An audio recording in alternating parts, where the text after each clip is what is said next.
joy of knowing Jesus. Their teacher, their friend, their Messiah. It was a lie.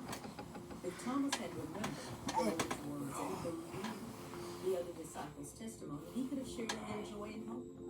Instead, Thomas spent that week in the pit of despair and depression because doubt is a robber of joy.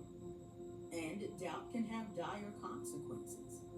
Sarah's doubt was overcome, and she witnessed God's power when she later conceived and bore a son, just as God had promised. Thomas's doubt was defeated by seeing the risen Lord. But others in the Bible were not so fortunate, for their doubt condemned them. In Luke's Gospel, he records that one of the two thieves crucified with Jesus was saved. One thief stopped reviling Jesus, defended the Lord, and asked Jesus to remember him when he entered his kingdom. That's a lot of faith for a dying man. But what about the other thief? It would seem he didn't have the same change of heart. He mocked Jesus and never placed his faith in him. Why? It was probably because of doubt. He likely doubted that a crucified man, a dying man, had any power to save.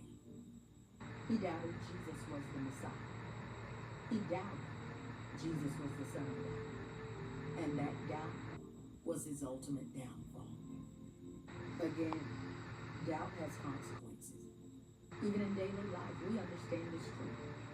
When a detective doubts a witness's testimony or a suspect's alibi, that will significantly affect his investigation. When a jury doubts a defendant's claims, it may have life-altering consequences. When a husband or wife doubts the loyalty of their spouse, it can ruin their marriage.